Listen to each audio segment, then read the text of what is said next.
Welcome to this week's coffee break, everybody. It is, anybody know the date? What is today? The 5th. The 5th of July, 2020. That's right. You guys had a holiday this weekend. Happy Independence Day. Yeah. 4th of July. Yeah. 4th of July was yesterday. I still had to think about the date. Yeah, exactly. I'm like, hello. Yeah. Well, that's okay. Yeah. I don't know when Canada Day is, so. Canada Day was, that's what Peter was referring to, Wednesday. So this past Wednesday. So I had the day off work and I was here at the studio. So right now the studio, they've got me in the corner, boys. Because it's like not facing the corner. I've got things that I'm working on setting up. So like I tried unpacking all the soldering tools. I found them and I threw them on a table, but they're not set up. And I realized that the tables that I have from the old studio are not going to work in this space. So I ordered a small 4-foot table to do all my soldering stuff on. So that's gonna really help. So now I got to get rid of the old curved table. You know, that big old curved thing? Yep.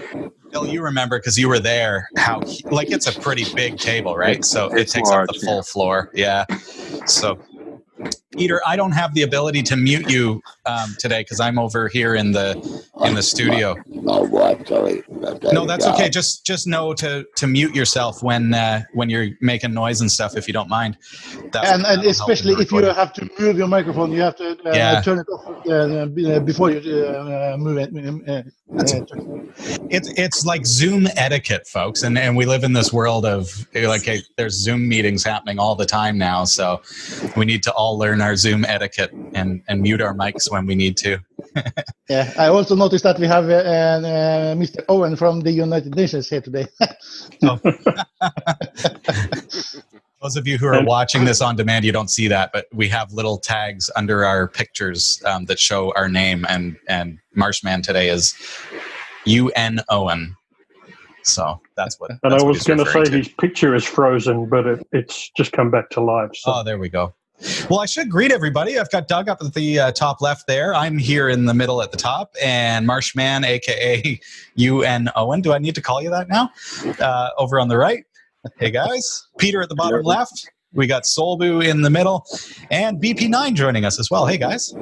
Hey. Good morning. I missed being here last week. Yeah, me too. It was kind of weird not having a coffee break, and that's because I took my wife and kids up to the cottage up north and just enjoyed some downtime. So I had no internet connectivity except if I drove 25 minutes into town where they have like public Wi-Fi at the local park, which is surrounded in caution tape. Sounds nice. Doug, what have you been up to? Your phone didn't work either, right? No, my phone. Well, I did have cellular service, but I don't have a data plan. So I stay off the internet when I'm up there if I can. So I needed that time away, to be honest. Good move. Yeah. Doug, have you been doing anything technologically fun? Well, yes. I have 3 things to tell you. First of all, they're going to have me working Sundays, so I won't be able to be here next week. Unacceptable. Indefinitely. Oh, no.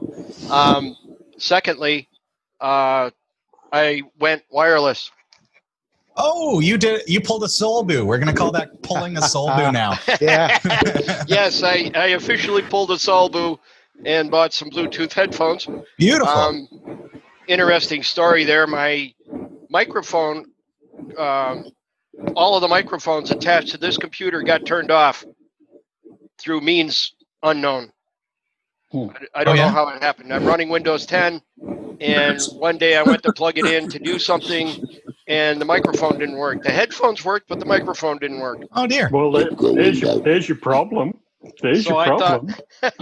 So I thought maybe it was an issue with that corded headset that I was using, so I bought these as a diagnostic thing. Yeah. And turned out they didn't work either, so obviously it was the computer. Oh. And I did a Google search for why my microphone's not working, and lo and behold, there is a microphone setting in Windows 10 that will turn off all your microphones. Oh, isn't that helpful? And let me guess. It happened. One of the without automatic any updates. interaction on my part. Yeah, one of the automatic updates did it. Sure. Must have been. Oh yeah, you don't need microphones and you want to use Edge. Sure. Yeah. Sure. Must be. And thirdly, I have a Dell D630 computer that I was running Point Linux on, and even with that, it was pretty slow. Yep. So I doubled the memory from 2 gigabytes, from 2 gigabytes to 4 Sorry, gigabytes. Doug, 1 second. Peter, mute your microphone, please. Thanks, man. Go ahead, Doug. From 2 gigabytes to 4 gigabytes, and it's much faster. Loads even faster than Windows 10 now. So you simply upgraded the RAM. Yeah. That's good, man. Very good. Yep. That's sometimes the secret, because I think what happens is a lot of times, like when you have that little amount of RAM, your computer's going to have to start swapping to the swap partition. It's swapping. Yeah. So your hard drive is being used as temporary memory, and your hard drive is very slow in comparison. Well, it's actually a pretty old computer, but raising the memory was a fantastic change. Yeah, that's great, man. Cancel. Very good.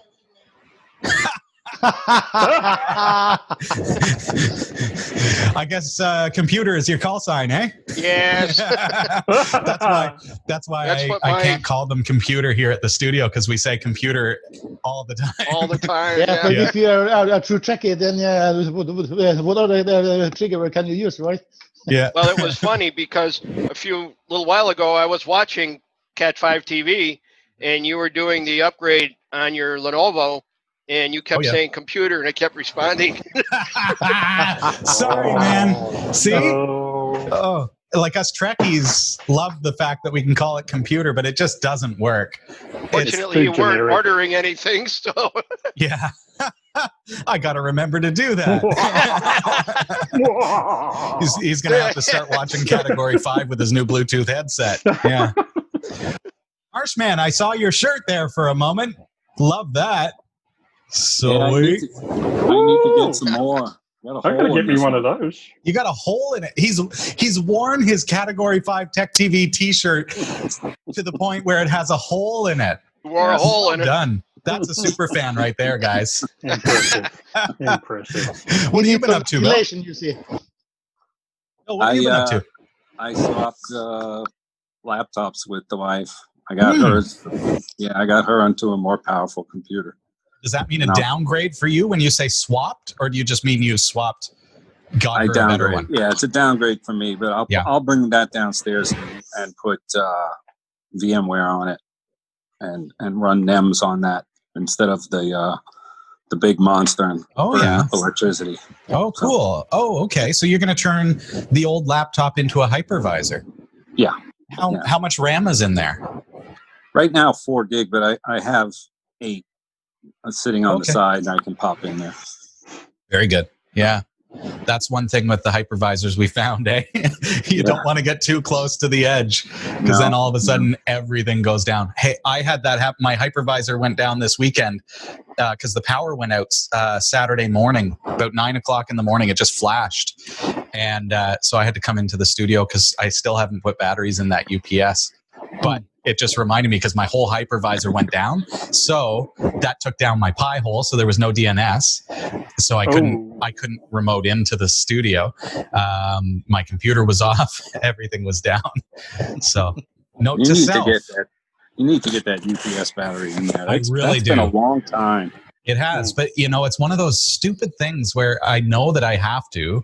I got to replace the UPS battery because it's not holding a charge, but it's not cheap. Like, these are industrial 1500 volt amp UPSs. Like, you can buy 3 consumer UPSs for the cost of replacing the batteries, but it's got to be a battery replacement. So it's kind of brutal. So it just feels like sometimes, and I've found this through the move, you guys I think know this, especially those on Kickstarter, that there have been a lot of these little unexpecteds that cost a lot of money. The cables to get stuff from this room into the other room have been like unbelievably expensive. My webcam right now is plugged into a $60 USB extension because it's got to be able to reach the server in the other room. Well, that's just so that I have USB in here. So, and then as soon as I want to have a Zoom interview like on the show live, that means I've got to run audio into the other room too. So that costs like $150 for that one. Where is the promise of the wireless future, right? Just feels like it's like, I know it's not a money pit. but it kind of feels that way when you first move in, and it's like, oh my goodness, I thought like, oh yeah, we're gonna just be able to just get up and running and up and going, and now it's like, holy cow, I'm just burning through cash just to be able to do basic connectivity. So that said, I talked to the contractor, and I'm excited that he's got a vision for this place. And I actually pulled that guy in here that I talked about last time, and he took a look around, and he's looking around, and he's like, what do you do? And I start talking about, we do Raspberry Pi and other single board computers and stuff, and we're trying to get more into that and soldering and stuff. And he's like, oh man, I'm a big fan of like Arduino and all this stuff. And nice. and I started talking about my thoughts about 3D printers, and that's kind of a cool tech. And he actually, as a contractor, he built his own 3D printer. Like I don't mean he bought an assembly kit with all the parts. Like he designed and built his own 3D printer. Nice. So he would have to. That would mean very tight tolerances on the parts, because. Sure. You don't have a lot of room to mess around with that. It's got to be pretty precise, yeah. Wow. But all that to say, I must be an engineer. Yeah, that's what it seems like. So, and he starts talking about, oh yeah, well, to cover this skylight, we can put in like a blind system where the blinds open and close, and then run a track and plug that into an Arduino, and then I'll program it so that you just push a button and it'll open or close. And I'm like, oh, I like this guy. So it just kind of seemed like that's a good match, because like this is going to make some really interesting behind the scenes if he starts doing that kind of thing. Is this why the fan is running in your next to you? Is the air conditioner not up to keeping the space cool when the sun comes in through the skylight? It wasn't, but that brings me to point B. When I came in to get the server back up and running, the AC was actually running for the first time since we got this place. So, wow. So it was like 32 degrees on Wednesday when I was here. Obviously. So that's where I brought in the fan. I'm confused, because when you moved into the space, you said it's wonderful to have a nice professionally managed space where they jump right onto. It's all catch-22. I know. Okay. It's all catch-20.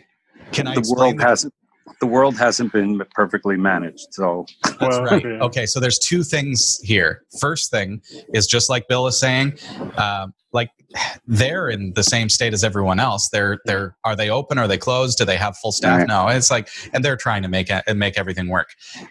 Plus, on that same note, like this is a massive mall, 120,000 square feet, where there's nobody working. So, do they fire up the ACs and right. have everybody's units running cool when nobody is here? Like there's a restaurant in here that doesn't have a patio, so they can't be open. So do they AC that restaurant? Like it doesn't make any sense. So there's that, but then there's also, because I had to move everything in all by myself and kind of just throw everything in here, it's not really presentable. Like I'm doing my best, but it's still, I would be embarrassed to have somebody come for a tour right now, because it's like boxes strewn everywhere. When I found my soldering stuff, I just kind of threw everything on a table, and it's a mess. Like it's not perfect. So I'm not at the point yet where I want to call up the landlord and say, hey, the AC's not working. Could you come over to my unit and take a look? So I was planning to spend this weekend doing some cleaning and tidying and getting things set up. I've got acoustic paneling that is currently expanding on the floor, so you can't even walk in here.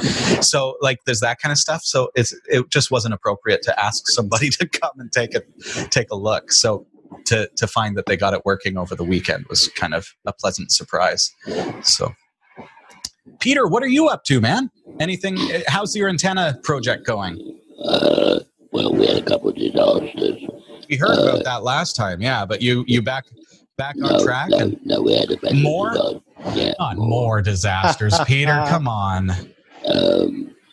The world right now. I don't want to. We got it all working, and suddenly we had to do a change. Took the aerial down. I went up the ladder when the boys went away, and I checked the top of the tower, and there was a crack in one of the feet. Oh. So we had to go to everything off again. Cables off, the whole lot. I've had to work them to a whole lot off. And the welding man should have come on Friday. Thursday, didn't come. Friday, didn't come. Coming on Monday. Hopefully, and there's another welder that's a bit on for me again. Because he's got a dirty crack down. As I say, what it is, it's got a triangle tower, and there's legs that stick out at the top. And then there's a thing called a head where the rotator is on, and one of those legs is cracked. Have you got like a young guy that you can send up the tower to do this kind of stuff? We got an old guy who's one of the guy. Yeah. You guys aren't meant to be climbing towers, dude. Like there comes a point where you got to get somebody to just finish this project for you, and then you can just enjoy it. But they keep asking for money as a problem, a lot of money. Yeah, I know. But you know what? Your life, your safety is worth so much more than the cost of getting a tower up. But we got it done, and I bought up a vertical on eBay quickly. Yeah. And try to get that to work, and it seems to try and get that actually to actually match at the moment, and sorting that problem out as well to get myself going. Because a friend of mine used to belong to a club down in South East England. Where they were all very helpful and very friendly lot, unlike a lot of ones around here. Wanted to have a schedule on 40 metres, but I just emailed him and back and sort of said that give me another week or so, and I might get it sorted out. All right. But it just me trying to take the other aerial down as well. Yeah. You'll have to let us know next week, Peter, if you got it up on Monday and things are working okay. But please be careful, okay? I'm not climbing. Good. Worry. Well, you told us that last time, and then you're like, I climbed, and everything came down. No. It was only about 5 feet above the ground on the ladder on the tower down. Oh, yeah. You only have to take 2 steps up a ladder, Peter. And, oh, my gosh, dude. And you could break your leg, literally falling off a ladder. I used to do it. Let alone having a 60-meter tower fall on top of you. Mm-hmm. Come on. All right, so be careful. Be careful, okay? You know, Peter, you are nearing the age where you are to stop climbing things. You have to order people up to do things, and then you can delegate. And then you can delegator now. Yeah, and if they are not doing what they're supposed to do, then you leave your walking. And you I give it some Anglo-Saxon words out, but then they go on and say what I've talked about. But it was when the tower was bent over, and it was probably about 10 feet above the ground, and I put the tower up that I could expect the actual head unit, and that's when I noticed it. A good job I did notice it, because it could cause a very bad thing could happen. Sure. Solbu, here's how I think it needs to go down. Peter needs to make a list of the things that need doing, and he needs to hand that list to some young guy to go do it. Because I'm picturing now that you say it, I'm picturing Peter at the bottom of the tower trying to yell up at this guy. It's not going to go well. We're going to hold a megaphone to your throat. I love FRS radios. There you go. Well, yeah. But the tower's not up yet. Or ham radios. I mean, they could have 2-meter radios or 40 radios. True enough. You need both hands climbing a tower, though. Solbu, what have you been up to, dude? Not much. I've been. I had a cold last week, a week ago. So it's a scary time to have a cold, dude. Mm-hmm. Yeah, I had a fever, and I didn't have a headache. Yeah. I'm just coughing a little. So, but when I am with people, then I eat some not pills, but for the throat and vitamins or something. Cough drops. Yeah, something like that. Or vitamin This C is like or something. charades. Yeah. So that's what I've been doing. Sounds like. Draw us So a I'm picture, I'm just starting to. Today is the first day where almost not coughing. So good, man. Well, I'm glad you're feeling better. So you're not doing anything with tech these days? Taking a bit of a break? Yeah. So just enjoying myself and watching Star Trek Voyager. Oh, nice. So I've watched the first 2 seasons. First 3 seasons. And I just started the first 2 episodes of I think it's season 4, where 709 comes along. And Kess has just left because of her changing. Kess. Yeah. Aww. Yeah, but she did send them a present, a gift. Shorten the journey by 10 years. So. Yeah. Can I just break a second? I did have to repair my rig the other day as well. I took the valves out of my rig. My rig is actually a transistorized radio, and there's very little sound on it. What? He says he had to repair his rig, his radio. It must be an old-timey rig because there was a cable or something that he had to replace. No, it was a valve problem. It was a PA valve or a bit. A valve, okay. And I replaced them and re-neutralized them again, and I went from about 40 watts to 160 watts in one go. Wow, it's quite the jump. Like Doug's upgrade on his RAM, it sort of made a lot of difference. The actual rig is quite reasonably modern, but the output stage of the valve, I am not a fan of transistor PAs because they tend to go bang on you, and they're very expensive to repair. So what he calls valves, we call tubes here in the States. They're the glass, like a tube amp kind of thing. Correct. Like a vacuum tube. Yeah, correct. Yeah, very cool. Well, you're always keeping busy with projects, and I love that.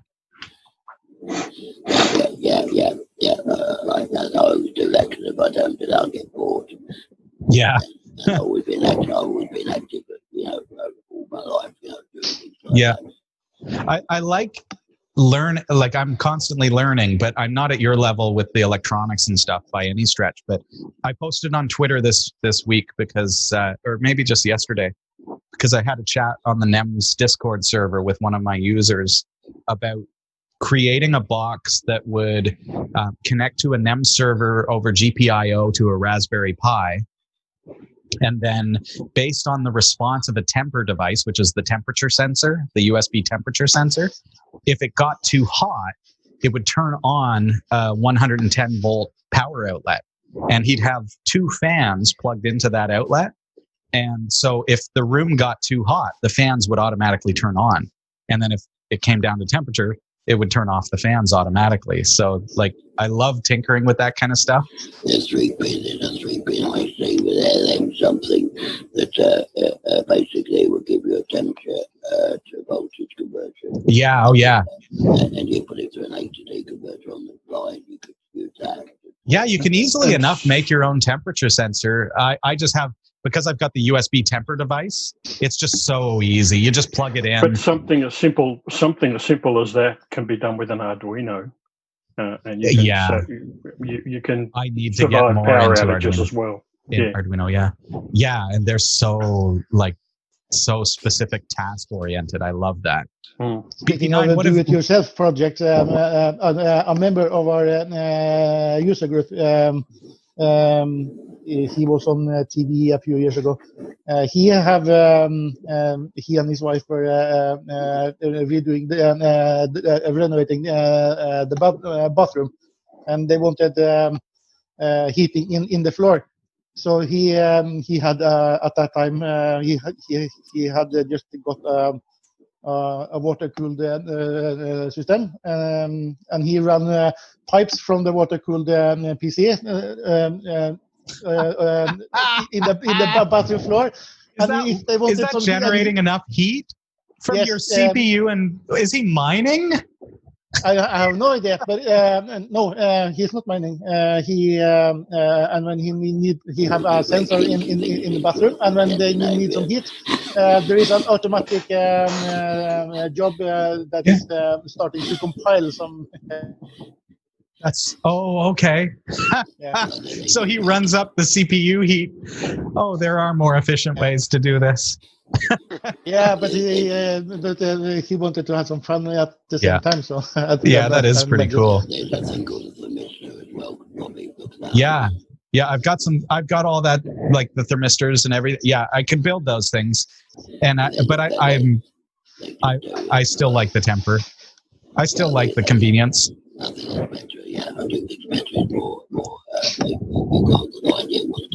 Peter, I got to give BP9 a chance to talk because we're running short on time here. BP9, what have you been up to, dude?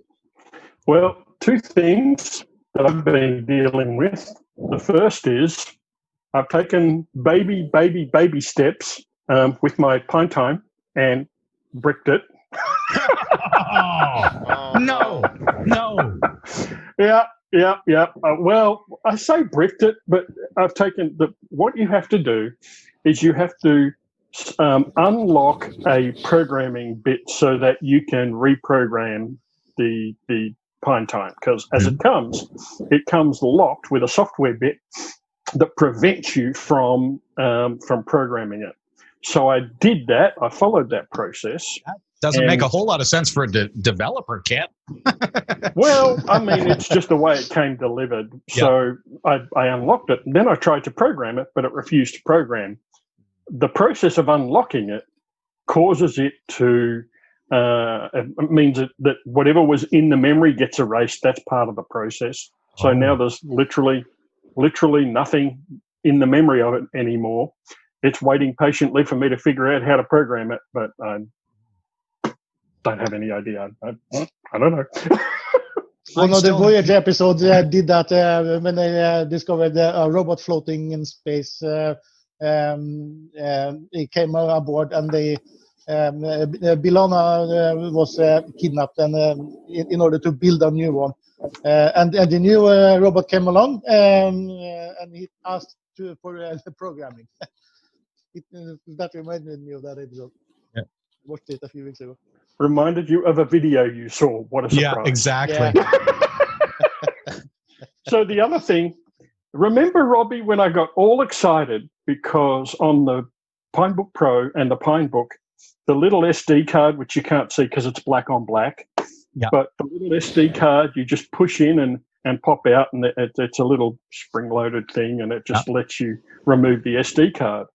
Well, I did a MarshMan, and I had to reflash the PineBook Pro. Yes. So I did that yesterday, but I messed up a little bit because I used my fingernail to push the tiny little SD card so it would release. Yeah. But then my fingernail slipped off. You know what happened, right? Oh, those things fly. Those things fly. It's a very strong spring on this, so I warn you about that. It flew off to the other side of the room. They'll go 20 feet if you give them space. Oh yeah, I heard it go ding, ding, ding onto the floor, and I thought, well, it's on the floor somewhere. So, oh man. So I spent the next hour crawling around on the floor trying to find there. I see a new segment on that. I see a new segment on Category 5 show coming along where BP9 is showing us what not to do. I have a lot of those. I can tell you a lot of those. You find it? I did eventually find it. It took me an hour, nearly 2 hours to find it, but I did find it. So this coffee break is just like, we're going to caption this one, the things not to do. Yeah. Don't climb a tower. Don't.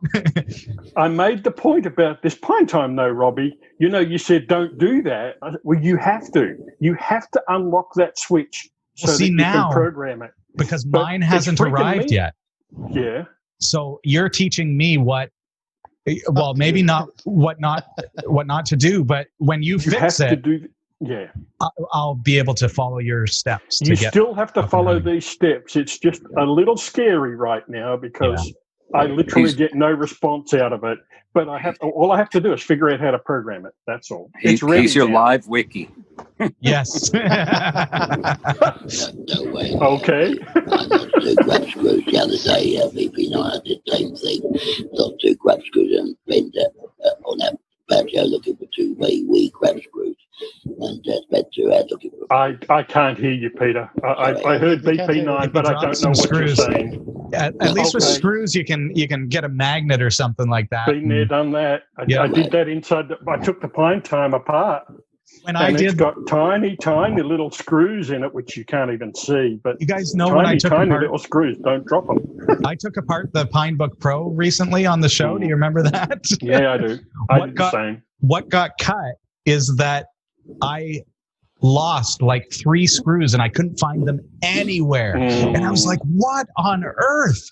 I'm looking around, and turns out when I set down my screwdriver, which is a magnetic screwdriver, they went click, and they clipped onto the screwdriver. So they're on the screwdriver in my hand. Yeah, and I'm looking around the floor. That's a recurring problem when one is opening stuff. Either there is a few screws missing, or you have a few screws left over. And when you have a few them left over, sometimes you can't figure out where they're going because you can't see anywhere that doesn't have a screw. See, Solbu, this is what drives me nuts. Everything that you order these days comes like this. Yes, definitely. So this is from something that I assembled today. These are the leftover remnants, right? Because that means you didn't assemble it correctly if you've got bits left over. No, it doesn't. What it means is that there are options. So this is, okay, if you want to do it this way, here's the screws to use. If you want to do it this way, here's the screws to use. If you want to do it this way or this way, there's 4 different ways you can assemble it. So now I'm left with all these useless screws. Well, at least you got your part. At least you got your bit, whatever it was. I just got a package from Amazon. It was an empty envelope. The envelope had nothing in it. It must have went through the USPS. It did, but the problem was that the envelope, and I don't want to show it to you because it's got all kinds of details on the address label and stuff, but you can tell that the envelope was never sealed properly at the depot. So it was open. So whatever was inside it, and I know what was inside it, but what was inside it just fell out, either at the warehouse or on its way. I don't think I'll ever see it again. But so you didn't buy Amazon Air, huh? I did buy Amazon Air. It's just not inside the. It's just not inside the envelope. It escaped. So I left seller feedback with Amazon, but I don't know if I'll get a replacement. I think you should start a thing, Robbie, that was instruction manual, because I could put one up for you. I bought an Asda 5-band vertical, and the PDF file didn't come with it. I had to go online on it to look for it, and the thing was absolutely impossible to go and work out what they're talking about. Like that, they had 5 different versions, and they're all mixed up, and you could work out which one it was what and everything else. So speaking of instruction manuals, are you proud of me? That you're actually reading an instruction manual? I followed it. Jeff would be proud of you, Robbie. I always read the manuals for things I buy. I remember the first VCR that I bought, and I read it before I started. So you could watch a video. Yeah. So you can program. You got to be able to program the timer on those things. Yeah, but one of the things that in the first VCR I had, it was not apparent from the remote control or the box, or it had a code that you could enter that would render it impossible to change the states. You could set it to start playing, and then you could enter code, and then you could not stop the thing short of yanking the power. And if you had the power, and if you didn't have the power out for more than 4 hours, then it would still remember so you still couldn't. So you could put a lock on it, and then your kids could start playing movies in the middle of the night or when you went at home or something. Crazy. Well, guys, I've let this go on a little bit longer than usual, but just because it's too much fun chatting with you. But I hope you have a wonderful week. I will see you Wednesday. I'm eager to be here doing the show. I've got a lot still to set up. When's the next Zoom meeting? Next Sunday. Yeah. So check the website. Yeah. We'll be here again Sunday. I want to hear that you've got everything done, but you've done it successfully and safely, Peter. And to the rest of you, everybody have a wonderful week, and we'll see you on the coffee break next Sunday and on Category 5 Technology TV this Wednesday. See you then. Bye. Guys, whenever. Bye. Bye, guys.